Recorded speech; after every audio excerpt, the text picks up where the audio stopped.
امروز میخوایم موساکا با هم دیگه درست کنیم. این غذا خوشمزه است، یه غذای تقریبا فوری فوتیه و جزو دسته فست فود است. به خاطر پنیر پیتزا مطمئنن که بچه‌ها مشتاق خوردنش میشن. تا آخر با من باشید تا با هم دیگه یه موساکای خوشمزه درست کنیم. مواد لازمش: بادمجان قلمی 2 عدد که من حلقه کردم و سرخ کردم. سیب زمینی 2 عدد. سیب زمینی رو میتونید سرخ کنید ولی من به صورت بخار پز گذاشتم. 2 عدد حلقه شده. گوجه 2 عدد حلقه شده. فلفل دلمه 1 عدد ریز شده. گوشت چرخ شده 150 تا 200 گرم. پیاز 1 عدد. رب 1 قاشق غذاخوری. مواد رویش هم که میشه پنیر پیتزا حدود 200 گرم. ادویه ها شامل پول بیبر نصف قاشق چایخوری، فلفل سیاه 1/4 قاشق چایخوری، زردچوبه 1 قاشق چایخوری، پاپریکا نصف قاشق چایخوری، آویشن نصف قاشق چایخوری، پودر سیر نصف قاشق چایخوری، نمک 1 قاشق چایخوری.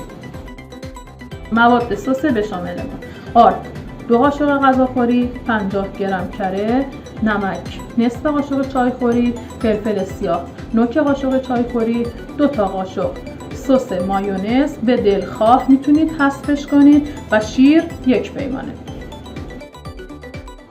خب برای شروع پیازمون رو بریزید توی روغن و یکم با روغن تفتش کنید. اینجا تا پیازمون تفت میخوره ما این طرف سسمون رو آماده میکنیم.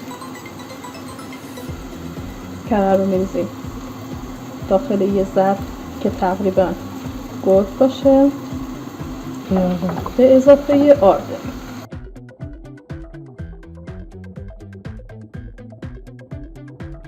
و با هم دیگه یه تفت کوچیک بهش میدیم.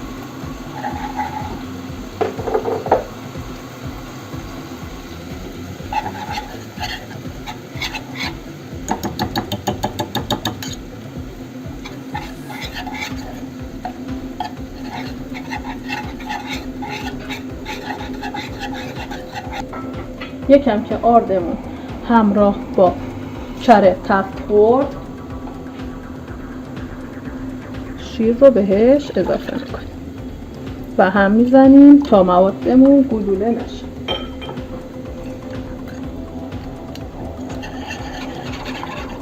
اینجا از یه همزن دستی کوچیک کمک میگیریم.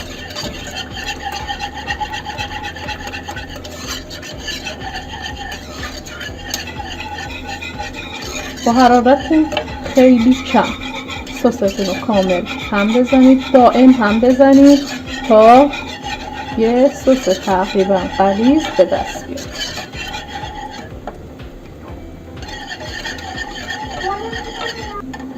خب اینجا همینطور که میبینید پیازمون یکم تفت خورد، گوشتمون رو بهش اضافه میکنیم.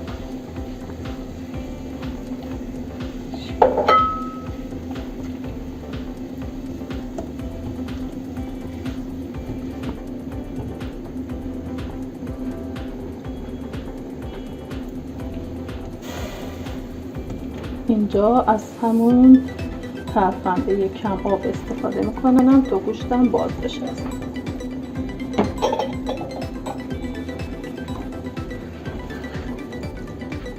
در زدن گوشت حواستون به سس هم باشه.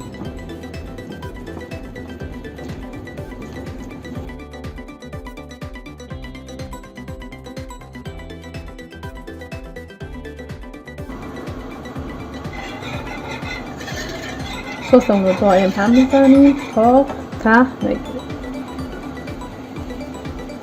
اینجا گوشتمون که از هم باز شد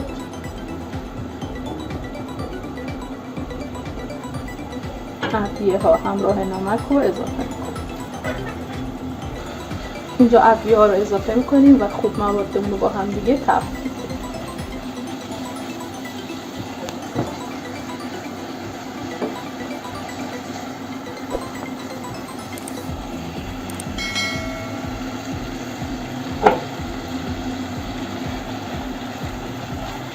وقتی ادویه هامون با هم دیگه تب خورد و با گوشتمون تب خورد، رب رو اضافه کنیم.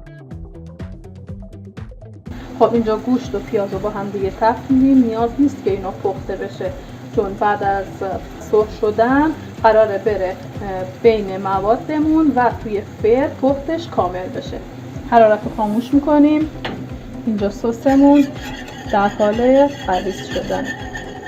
خیلی حواستون باشه که سس شاید اولش خیلی آبکی باشه، ولی هرچی پختش بخواد کامل تر بشه سفت‌تر میشه.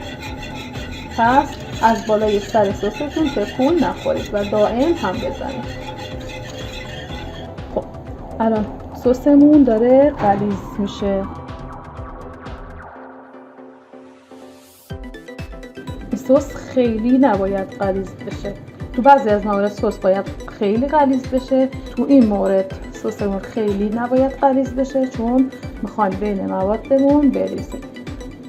تو این مرحله حتی میتونید یک کم پنیر چدار یا گودا به سستون اضافه کنید. تقریبا الان به غلظت مورد نظرمون رسیدیم. تو این مرحله سس مایونز به همراه نمک و فلفل رو به سسمون اضافه میکنیم و کامل همش میذاریم. سس بشاملمون آماده است و مواد گوشتمون هم آماده است. میریم برای ادامه کار. خب برای ادامه کار میریم یه ظرف پیرکس یا هر ظرفی که مد نظرتون.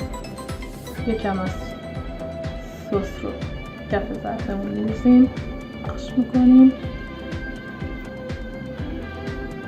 کف ظرفمون رو اول سیزن پخته،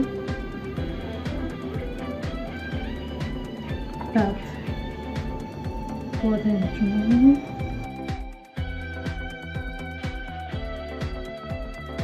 گوجه، از مخلوط گوشت می‌ریزیم،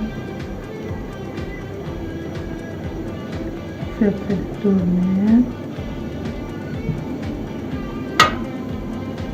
یکم پنیر.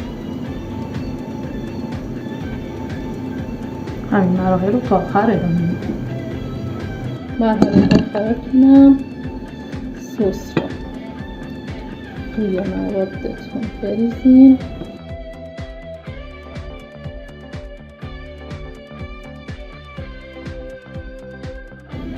من اینجا از 2 تا تیکه پنیر گودا هم برای مزه استفاده کردم. شما میتونید استفاده کنید، میتونید نریزید. خب مرحله آخر روی موادمون رو کاملا با پنیر میپوشونیم. اینجا موساکامون آماده شد. من پنیر ریختم، یکم آویشن ریختم، تو فر از قبل گرم شده با درجه 180 به مدت 45 دقیقه میپزیم. این هم موساکامون الان از تو فر درش آوردم، با سس سفید، سس قرمز و زیتون تزیینش کردم. شما هم میتونید به دلخواه خودتون تزیین کنید. این غذا خیلی خوشمزه است، توصیه میکنم حتما درست کنید و کنار عزیزانتون از خوردنش لذت ببرید.